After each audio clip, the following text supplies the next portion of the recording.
ధనుసు రాశి వారికి నూతన ఆంగ్ల సంవత్సర ప్రారంభకాల సమయంలో అర్ధాష్టమ శని, ధనవాకు కుటుంబ స్థానంలో పంచమగ్రహ సంచార స్థితి, ఆదివారం అమావాస్య సందర్భంగా గ్రహదోషాన్ని ఎలా తొలగించుకొని గ్రహ ఐశ్వర్యాన్ని ఎలా పొందాలో ఈ వీడియోలో సవివరంగా సంపూర్ణంగా తెలుసుకుందాం.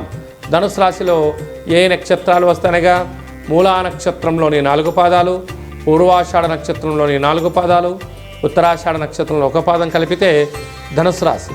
రాశాధిపతి దేవగురు బృహస్పతి. వీరికి రాశిలోనే బుధుడు ఉండడం వలన ఓర్పు, నేర్పు, పట్టుదల, బుద్ధి, జ్ఞానము, సత్ప్రవర్తనతో జీవితాన్ని ముందుకు తీసుకుని అన్ని ప్రయత్నం చేస్తారని చెప్పి కూడా గమనించాలి. ధనవాకు కుటుంబ స్థానంలో ఆత్మకారకుడు రవి, మనకారకుడు చంద్రుడు, రుణరోగ శత్రుకారకుడు బుధుడు, బుద్ధికారకుడు బుధుడు, కళత్రకారకుడు శుక్రుడు 2వ స్థానంలో ఉండడం. అలాగే 18వ తారీఖు ఆదివారం అమావాస్య సందర్భంగా ఇంటి సింహద్వారానికి తప్పకుండా ఒక పూజ చేసిన బుడితికి మనకి కట్టుకోండి.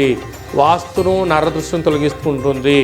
ఇంటి సింహద్వారం లోపల కూష్మాండ దీపము అలాగే నారికేల దీపాన్ని పెట్టడం వలన లక్ష్మీ కటాక్షం కలుగుతుంది. ఈ 3 రోజులు దూరావాయు జల ప్రయాణాలు పెట్టుకోవద్దు. ఆవేశానికి దూరంగా ఉండండి, ఆలోచనగా ఉండండి. డబ్బులు లావాదేవీలు, బ్యాంకు యొక్క లావాదేవీలు, ఓటీపీలు చాలా జాగ్రత్తగా ఉండాలి. చెక్కులు ఇచ్చి పుచ్చుకునే వ్యవహారంలో కూడా చాలా జాగ్రత్త అవసరం అని చెప్పి జ్యోతిర్విజ్ఞానం తెలియచేస్తుంది. అర్ధాష్టమ శని కారణం వలన మీరు ఈ అమావాస్య సందర్భంగా, ఈ పంచగ్రహ కూటమి సందర్భంగా వీలైనంత వరకు మౌనం, ధ్యానం, దేవతారాధన, సత్ప్రవర్తన ఉండి తీరాలి.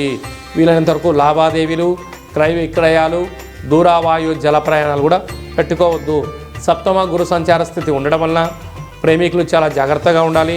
భార్యాభర్తల మధ్య అనుజ్ఞత అవసరం. కొత్తగా ఏదైనా పనులు ప్రారంభించాలని అనుకుంటున్న వారు ఈ ఫిబ్రవరి 1వ వారం తర్వాత మీరు ప్రారంభించుకోగలిగితే చాలా మంచి కాలంగా ఉంటుందని చెప్పి గమనించాలి.